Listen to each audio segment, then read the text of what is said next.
ఈ కలయనాయనారికి ఒక లక్షణం ఉండేది. ఆయన చేసే పూజ ఏమిటో తెలుసా అండి? ఆయన ఎప్పుడు భగవంతుడి దగ్గర కూర్చొని అనుకునేవాడు, సుగంధిం పుష్టివర్ధనం అంటారు కదా, త్రయంబకం అని పిలుస్తారు కదా, 3 కన్నులు ఉంటాయి కదా, ఆయన వస్తుంటే సువాసనలు వస్తాయి కదా.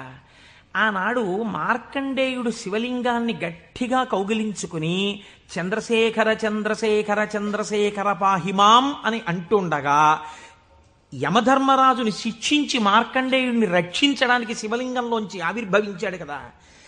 ఆవిర్భవించినప్పుడు శివుడి కన్నా ముందు శివుని యొక్క సువాసనలు మార్కండేయుడు పీల్చి ఉంటాడు కదా. శివుడొచ్చేశాడని పొంగిపోయి ఉంటాడు కదా.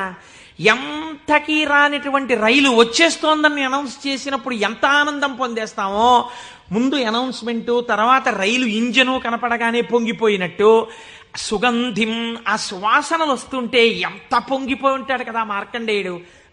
నా పూనిక ఫలించింది, వచ్చేశాడు పరమాత్మ, అదిగో శంకరుడు, అదిగో సుగంధిం, సువాసనలు వచ్చాయి అని ఆ చంద్రశేఖర చంద్రశేఖర అన్నది ఒక్కసారి ఆపేసి ఏడి శివుడిని ఆ సువాసనల వంకి ఇలా చూస్తూ నిలబడిపోయి ఉంటాడు కదా.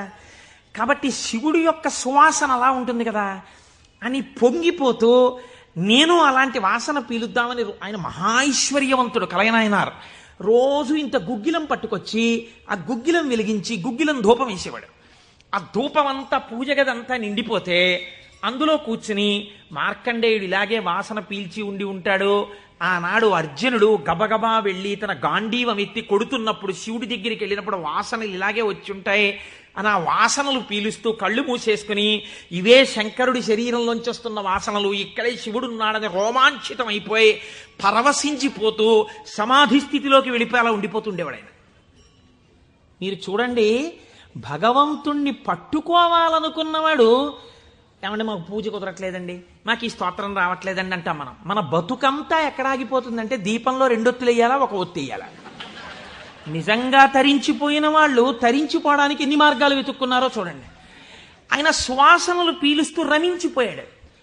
శంకరుడు చూశాడు, వీడు రోజు గుగ్గిలం పట్టుకొచ్చి వేసి ఇన్ని రకాల దర్శనాలు చేసేస్తున్నాడు రా, గుగ్గిలం పొగ అడ్డం పెట్టుకుని. ఎంత చిత్రం రా ఇది, గుగ్గిలం పొగకి వీడు సమాధిలోకి వెళ్ళిపోతున్నాడు. అసలు ఈ గుగ్గిలం కొనలేని స్థితి తెస్తే ఏం చేస్తాడో చూద్దాం అనుకున్నాడు.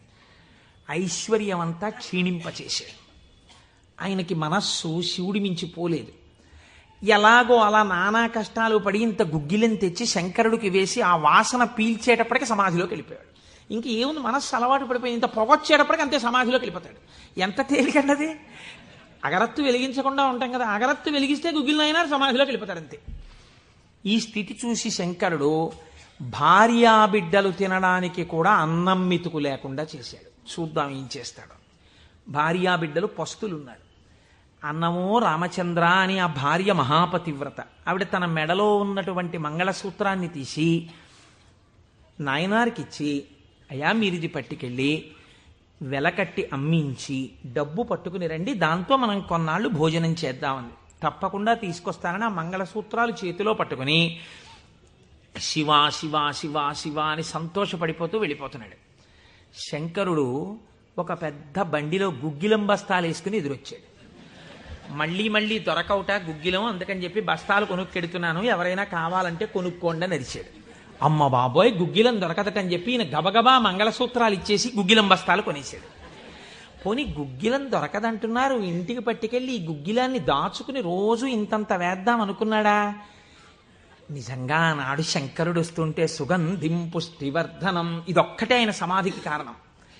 ఇంత గుగ్గిలం వెలిగించి మధ్యలో కూర్చుంటే అసలు నిజంగా శంకరుడు విరాట్ రూపంతో వచ్చేసినట్టుండదు.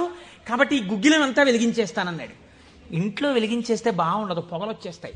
ఓ గుళ్ళోకి పట్టుకెళ్ళి వెలిగించేస్తే బాగుంటుందని ఈ గుగ్గిలం అంతా వేసుకుని ఓ గుడికి పట్టుకెళ్ళి ఈ గుగ్గిలం అంతా వెలిగించేసి దాని మధ్యలో కూర్చొని సమాధిని పొందేసి కడుపులో ప్రేగులు నకనకలాడిపోతున్నాయి. తెలియదు, ఆకలి తెలియదు, శరీరం నీరస పడిపోయింది, శరీరం అంతా నొప్పులు పెట్టేస్తోంది, తెలియదు.